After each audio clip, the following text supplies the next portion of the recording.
Setan gemetar saat Anda berdoa jam 3 pagi, sebab tanda pertama kegerakan rohani telah dimulai.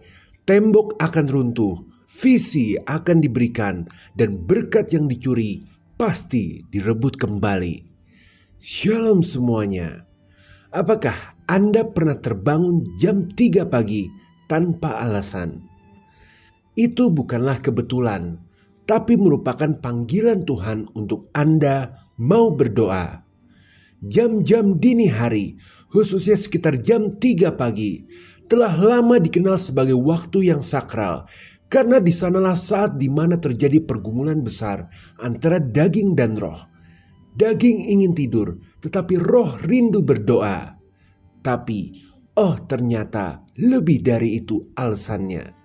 Maka sekarang, sebelum kita berdoa bersama, Yesus sendiri telah menjadi pembuka rahasia untuk kita ketahui bahwa mengapa Tuhan telah memilih jam 3 pagi sebagai waktu untuk berdoa.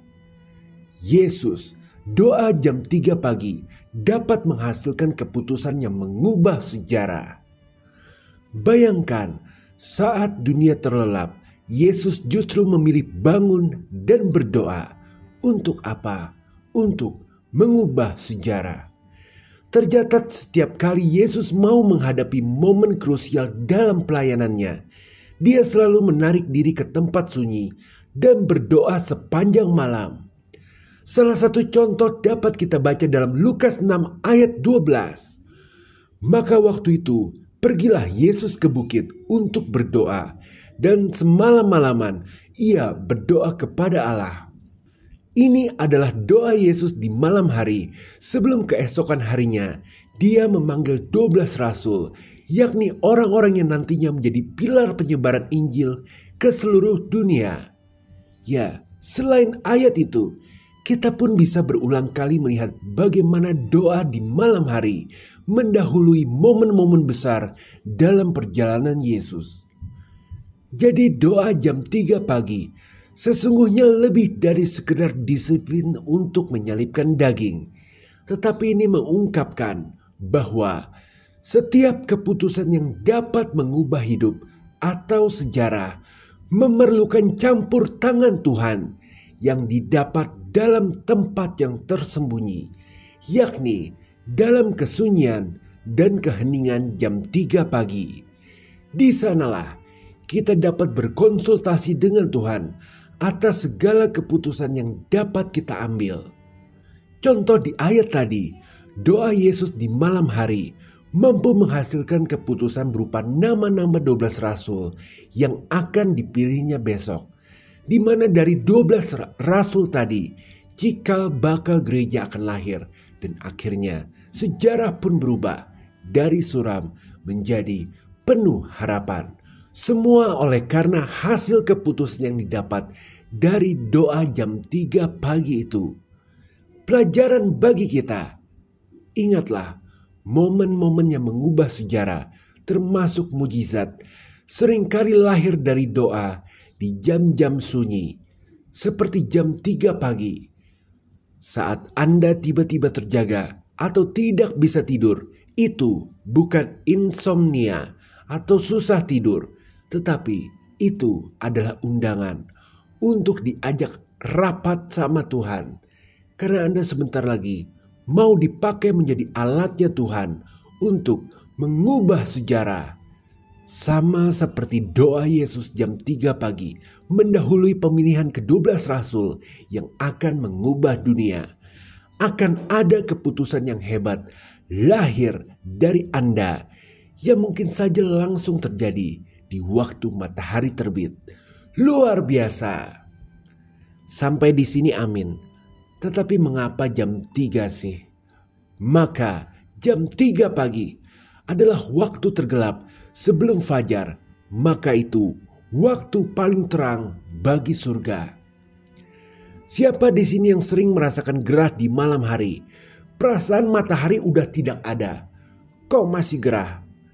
Jawabannya sama kayak kita masak air di teko.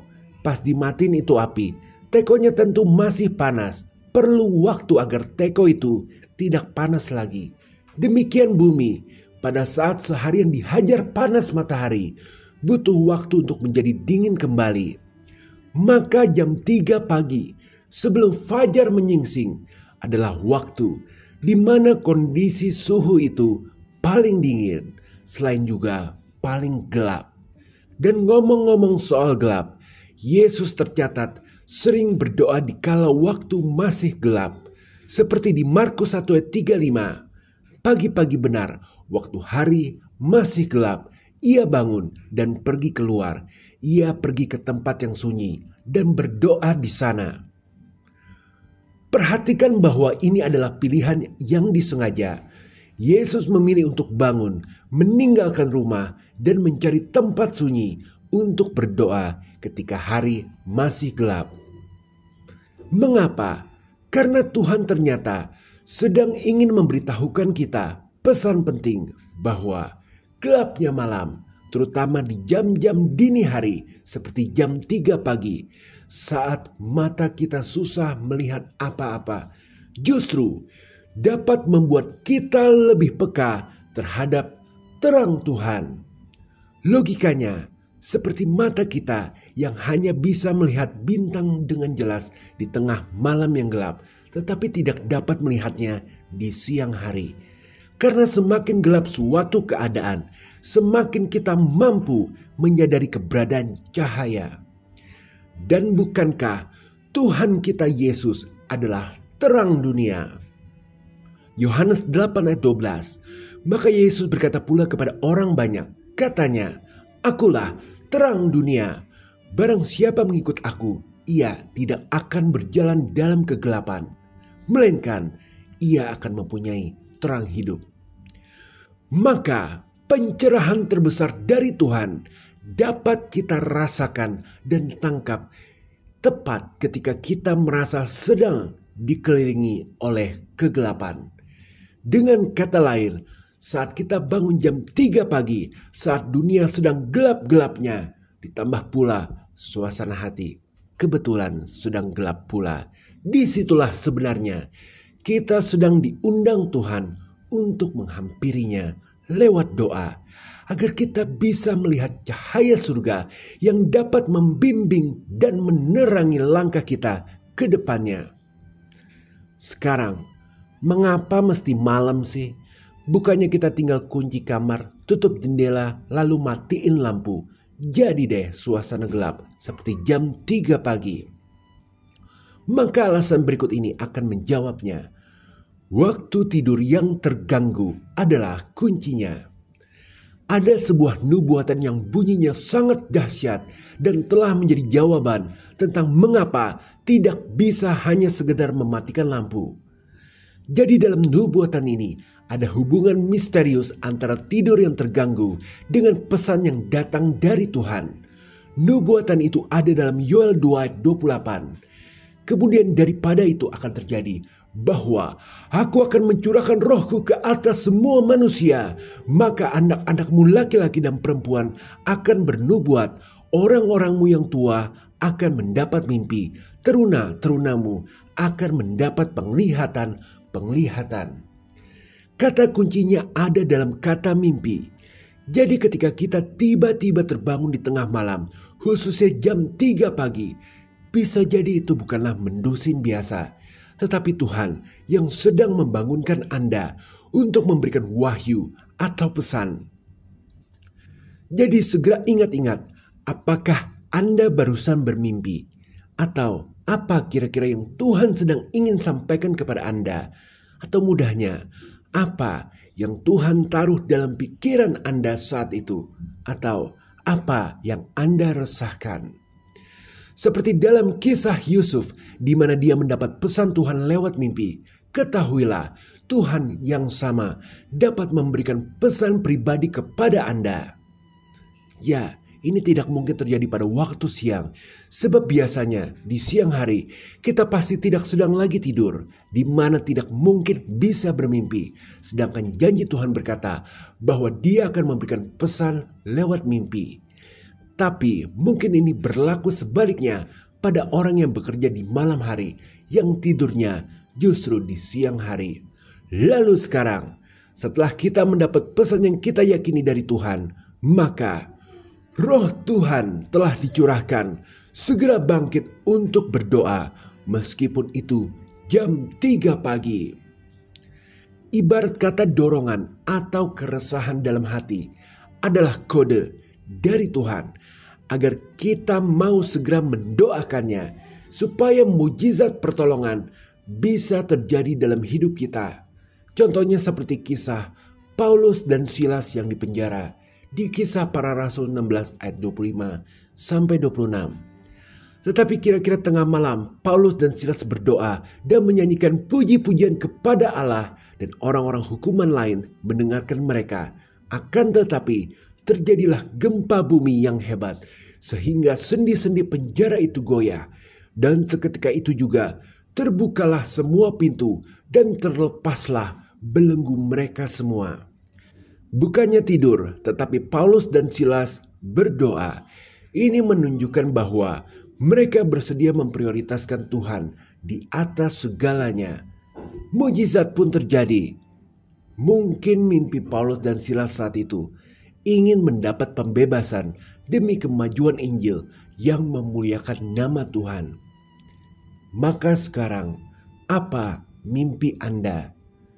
Doa jam 3 pagi adalah waktu yang tepat untuk mendoakan mimpi Anda. Mungkin itu kebebasan dari hutang piutang.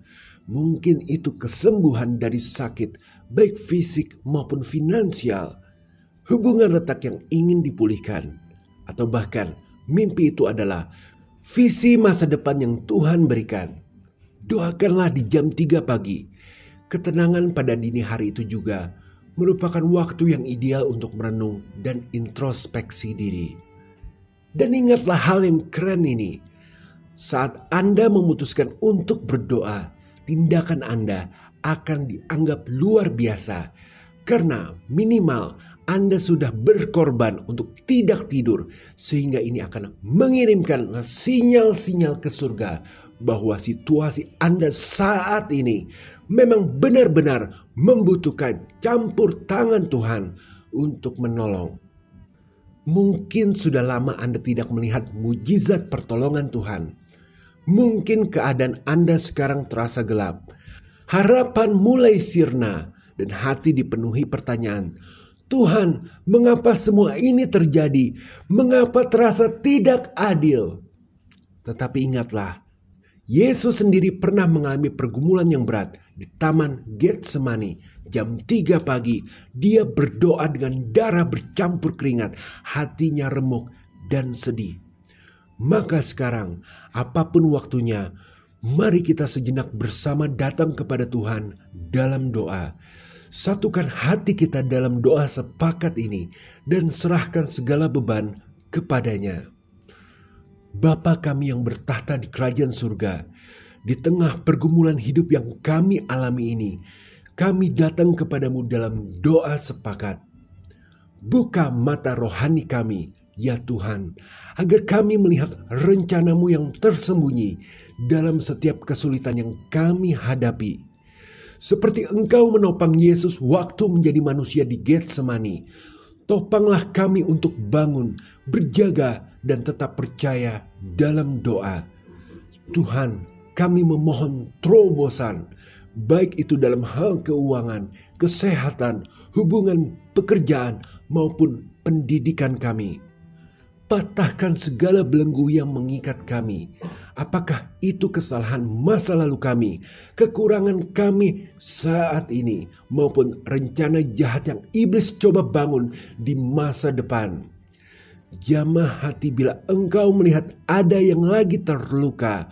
Pulihkan bila mana ada yang hancur, dan ubahlah setiap keputusasaan kami hari ini menjadi nyanyian kemenangan yang dapat memuliakan nama-Mu nantinya. Kiranya setiap seruan permohonan yang kami panjatkan ini menjadi fondasi bagi hari esok yang gemilang seperti yang Engkau janjikan, penuh harapan. Berikan kami kekuatan seperti yang Kau berikan kepada Yesus di Taman Getsemani saat ia berkata, "Ya Bapakku, jikalau sekiranya mungkin, biarlah cawan ini lalu daripadaku. Ajari kami untuk berkata, janganlah seperti yang ku kehendaki, melainkan seperti yang Engkau kehendaki. Biarkan pergumulan ini menjadi momen yang mempersiapkan jalan bagi kehendak-Mu yang sempurna terjadi dalam hidup kami. Ya Bapa, dalam keadaan yang gelap ini, kami ingin sadar bahwa doa kami ini telah terdengar sampai surga. Jeritan hati kami ini sedang membuka pintu mujizat, dan penyerahan diri kami yang rapuh ini kepada kekuatan kasih karunia-Mu sedang menghancurkan kuasa kegelapan yang selalu ingin menjatuhkan kami. Maka sesuai dengan bisikan Roh Kudus yang mengingatkan kami akan ucapan-Mu Yesus, dengan iman setelah selesai berdoa, kami langsung berpegang pada janji-Mu yang Engkau pernah katakan, ya Tuhan Yesus. Dan sesungguhnya aku telah meminta supaya kamu penuh dengan sukacita, seperti Bapa-Ku memenuhi aku dengan sukacita. Ya, sukacita surga akan memenuhi hati kami semua. Di dalam nama Yesus kami telah berdoa. Haleluya. Amin. Sebagai pengingat, kebiasaan berdoa pada dini hari antara jam 3 sampai jam 5 sebenarnya sedang meniru kebiasaan dari Yesus. Sama seperti Yesus yang suka menarik diri ke tempat-tempat yang sunyi dan terpencil untuk berdoa pada jam-jam segitu. Agar bisa menjalin hubungan yang dekat dengan Tuhan, kita juga dapat melakukan hal yang sama. Ditambah kita sekarang sudah memahami bahwa di jam-jam tersebut adalah waktu di mana kita lebih peka melihat terang dari surga. Belum lagi ada nubuatan Yoel tentang mimpi dan penglihatan. Maka kita dapat dengan lebih yakin untuk mau bangkit, untuk mendoakan apa yang telah Tuhan taruh dalam hati kita. Sebab kita tahu sekarang bahwa Tuhan bekerja dengan cara yang unik dan penuh kuasa untuk memberikan mujizat selama jam-jam yang sakral ini. Haleluya. Amin. Jika berkenan berikan like, share, subscribe, serta komen. Tuhan Yesus memberkati.